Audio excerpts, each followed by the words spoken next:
မွန်ပြည်နယ်ဘီလင်းမြို့နယ်မဲပလီစခန်းသိမ်းတိုက်ပွဲမှာဒုတရေမှုဗိုလ်မှုခန့်နိုင်ဗိုလ်ကြီးဇော်မင်းအပါဝင်စစ်သား40သေဆုံးတယ်မနေဘူးပဲနော်ဒါမွန်ပြည်နယ်ဘီလင်းမြို့နယ်တိုက်ပွဲမှာဒုတရေမှုဗိုလ်မှုခန့်နိုင်ဗိုလ်ကြီးဇော်မင်းအပါဝင်စစ်သား40သေဆုံးတယ်တဲ့ဟောဒုတိယဗိုလ်မှူးကြီးတင့်လွင်ဦးနဲ့ဒုတိယဗိုလ်မှူးကြီးစိုင်းသူရအပါဝင်စစ်သား20ကခွေးပြေးဝက်ပြေးထွက်ပြေးကုန်ကြတယ်တဲ့ဗျာအခုအဲ့ဒီထွက်ပြေးသွားတဲ့စစ်ကောင်စီအရာရှိတပ်ဖွဲ့ဝင်20ကိုတိုင်းရင်းသားနဲ့ PDF တွေကလိုက်လံတုတ်တင်ရှင်းလင်းနေပါတယ်တဲ့ဒါမွန်ပြည်နယ်ဘီလင်းမှာတော်တော်အားရကျဉ်းတ်စရာကောင်းတဲ့သတင်းတစ်ပုဒ်ပေါ့နော်နောက်တစ်ခုက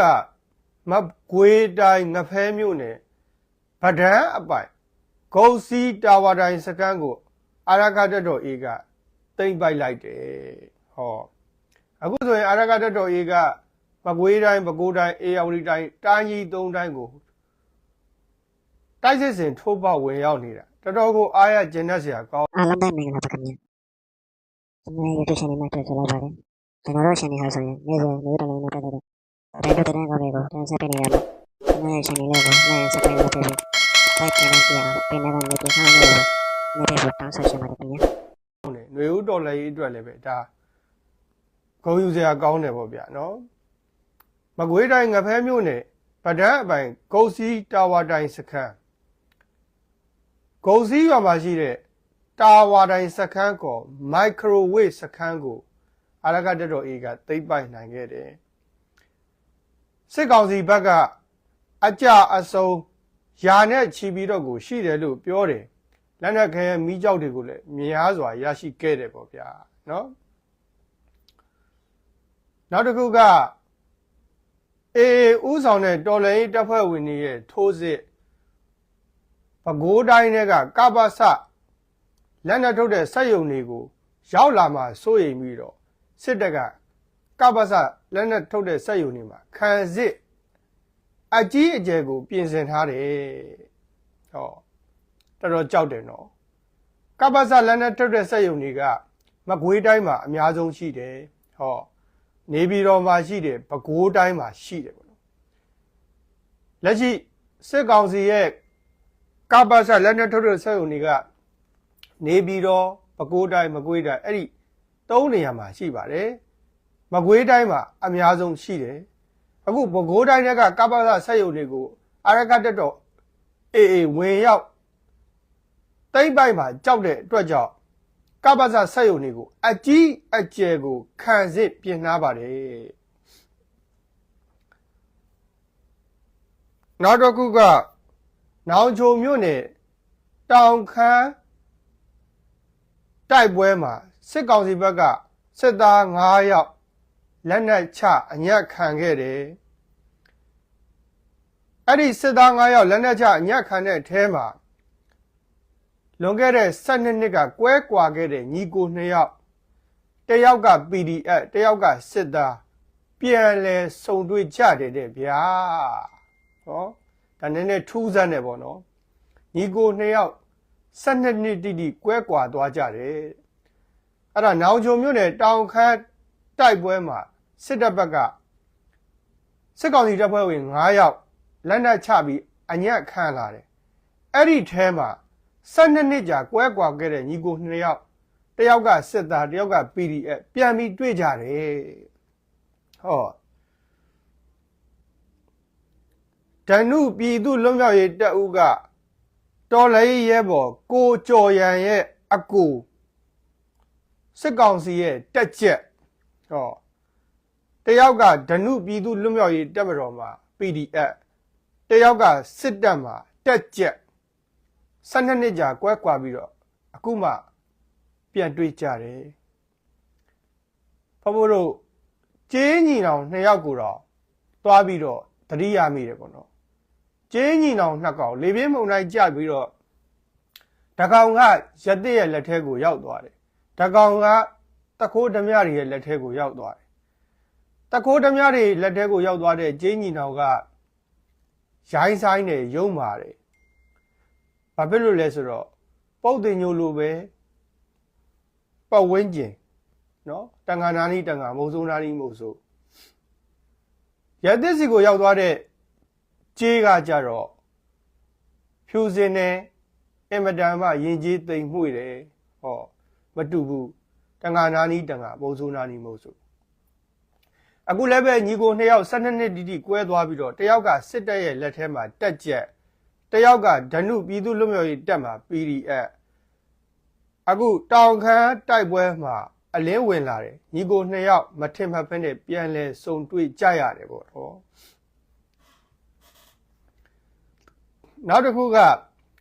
6ဦးမြင်းမှုလမ်းပိုင်းမှာစစ်တပ်ရင်ချောင်းကို PDF တွေကဒရုန်းနဲ့မိုင်းဆွဲတိုက်ခိုက်တာစစ်ကောင်စီတပ်သား9ယောက်သေဆုံးတယ်ဒါစကိုင်းတိုင်းရဲ့သတင်းတစ်ခုပေါ့နော်နောက်တစ်ခုကတနင်္လာရီတိုင်းပလောမြို့နယ်တာယာဝတီမြို့နယ်မှာလူငယ်တွေကိုစစ်မှုထမ်းဖမ်းဆီးနေတဲ့အုပ်ချုပ်ရေး2ယောက်ပြစ်ဒဏ်ခံရပြီးသေဆုံးသွားတယ်ဟောမဲအောင်လာရဲ့အသက်ကအုပ်ချုပ်ရေးမှုတွေပဲဘဘအရင်ကလည်းခဏခဏပြောဘူးတယ်အာနာသိန်းတာအောင်မြင်လားမအောင်မြင်ဘူးလားဘာကိုကြည့်ရတယ်ဆိုရင်ဒီတိုင်းပြည်ကိုမဲအောင်လိုက်အုပ်ချုပ်နိုင်သလားမအုပ်ချုပ်နိုင်ဘူးလားလို့ဒါကိုကြည့်ရတာဖြစ်တယ်အခုမဲအောင်လိုက်ဒီတိုင်းပြည်ကိုမအုပ်ချုပ်နိုင်ဘူးဒါကြောင့်အာဏာသိမ်းတာမအောင်မြင်ဘူးကြေးရွာတွေကိုသူနိုင်နိုင်နေနေအုပ်ချုပ်နိုင်တယ်ငြိမ်ဝက်ပြပြအုပ်ချုပ်နိုင်တယ်မြို့တွေမြို့နယ်တွေရက်ကွက်တွေတိုင်းဒေသကြီးတွေပြည်နယ်တွေခရိုင်တွေအဲ့ဒါတွေအကုန်လုံးကိုသူနိုင်နိုင်နေအုပ်ချုပ်နိုင်တယ်ငြိမ်ဝက်ပြပြအုပ်ချုပ်နိုင်တယ်ဆိုဒါဆိုအာဏာသိမ်းတာအောင်မြင်သွားပြီနေဝင်းလက်ထက်62ခုနှစ်မှာအာဏာသိမ်းတယ်ចောင်းသားတွေပုံကန်တော်လှန်ကြတယ်ခဏပဲနေဝင်းចောင်းသားတွေကိုပြစ်တက်လိုက်တဲ့အချိန်မှာတနိုင်ငံလုံးကိုသူငြိမ်ဝက်ပြပြသွားအုပ်ချုပ်နိုင်လိုက်တယ်ပေါ့နော်ဒါကြောင့်အာဏာသိမ်းတာအောင်မြင်သွားတယ်ပေါ့88မှာလဲစောပေါ်အာဏာသိမ်းတာဒီတိုင်းပဲသူအုပ်ချုပ်နိုင်သွားတယ်နောက်90မှာအာဏာသိမ်းတယ်တန်းရွှေနဲ့ခင်ညွတ်အုပ်ချုပ်နိုင်သွားတယ်ပေါ့နော်ဟောအခု2021မှာတခါအာဏာထပ်သိမ်းတယ်မဲအောင်လိုက်4နှစ်ရှိပြီလုံးဝမအုပ်ချုပ်နိုင်ဘူးနော်ကြေးရွာတွေကိုလည်းမအုပ်ချုပ်နိုင်ဘူးမြို့တွေကိုလည်းမအုပ်ချုပ်နိုင်ဘူးခရိုင်တွေတိုင်းတွေပြည်နယ်တွေကိုလည်းမအုပ်ချုပ်နိုင်ဘူးဘာဆိုဘာမှမအုပ်ချုပ်နိုင်ဘူးအဲ့လိုမအုပ်ချုပ်နိုင်ခြင်းကြောင့်အာဏာသိမ်းတာဒီလုံးဝမအောင်မြင်ပါဘူးပေါ့နော်လုံးဝမအောင်မြင်ဘူးဒါကြောင့်မဲအောင်လိုင်းရဲ့အသက်ဟာအုပ်ချုပ်ရေးရန်တရားပဲဖြစ်တယ်ကြေးရွာတွေကနေစပြီးတော့ဘာဟိုအထိကိုဒါအုပ်ချုပ်နိုင်နေပြီဆိုရင်အာဏာသိမ်းတာအောင်မြင်တယ်အဲ့တော့ဒီအုပ်ချုပ်ရေးဟာမဲအောင်လိုင်းရဲ့အာဏာသိမ်းနိုင်ခြင်းမသိမ်းနိုင်ခြင်းရဲ့အဓိကအချက်ပဲဖြစ်တယ်ဒါကြောင့်မဲအောင်လိုင်းရဲ့လက်ဝေခံမဲအောင်လိုင်းရဲ့ထောက်တိုင်မဲအောင်လိုင်းအာဏာတည်မြဲဖို့အတွက်မဲအောင်လိုင်းအာဏာသိမ်းတာကိုအထောက်ပံ့ဖြစ်ဖို့အတွက်အုပ်ချုပ်ပေးနေတဲ့ဒီအုပ်ချုပ်ရေးမှုတွေကအဓိကကြတယ်အခရာကြတယ်ပေါ့နော်အခရာကြတယ်အဲ့တော့မဲအောင်လိုင်းရဲ့ထောက်တိုင်အုပ်ချုပ်ရေးမှု2ယောက်ပလောနဲ့တာယာဝတီမြို့နယ်မှာပြစ်သက်ခံရပြီးတော့သေဆုံးသွားတယ်ဒါဟာအာဏာသိမ်းခြင်းရဲ့အဓိကကြတဲ့နေရာမှာပါဝင်တယ်ပေါ့နော်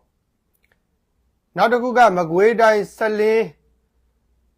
6မြို့နယ်မှာပြည်သူကိုချင်းချောက်ပြီးစက်ကြေးတောင်းနေတဲ့ဒူရဲအုပ်လက်ဆိုခ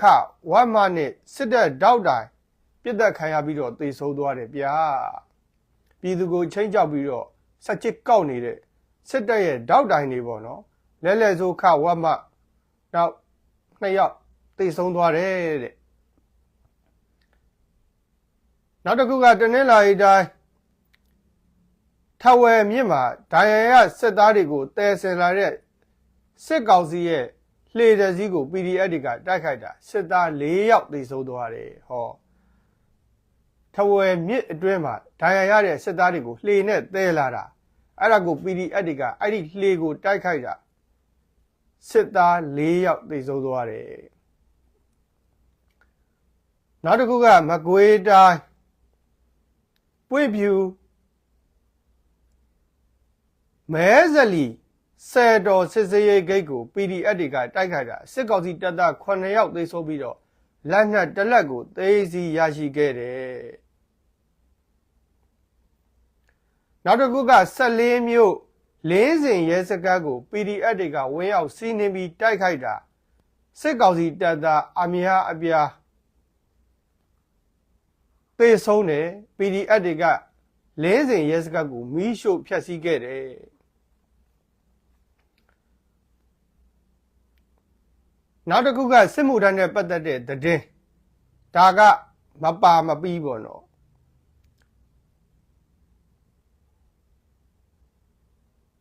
စစ်မှုထမ်းဖို့အမိတ်ကြပြီးသားလူသားတွေဒီကနေ့ရဟန်းဝတ်ခွင့်တရားဝင်ပိတ်ပင်လိုက်ပြီလုံးဝဖုန်ကြီးဝတ်လို့မရတော့ဟောဖုန်ကြီးဝတ်ရင်စစ်မှုထမ်းဥပဒေလွတ်မလားဆိုပြီးတော့ဘိုးတို့ဖုန်ကြီးဝတ်ပြီးရှောင်ကြတယ်ပေါ့နော်အခုဖုန်ကြီးတောင်မှရာတပ်ပံဝတ်တဲ့သူတွေကိုပဲစစ်မှုထမ်းကင်းလွတ်ခွင့်မဲအောင်လက်ကပေးတယ်အခုခဏဝတ်တဲ့သူတွေမရဘူးတဲ့မှတ်ပုံနေပြရမယ်ပေါ့နော်သာသနာဝင်ကပ်ပြားတွေပြရမယ်သာသနာဝင်ကပ်ပြားတွေမှမရှိဒါစစ်မှုထမ်းရှောင်ဒုံလဘဝတ်တယ်လို့သူတို့ကတတ်မှတ်မှာပေါ့နော်အဲ့တော့ခဏဝတ်လို့မရတော့ဘူးတဲ့ဖုန်ကြီးဝတ်ခွင့်ပိတ်လိုက်ပြီတဲ့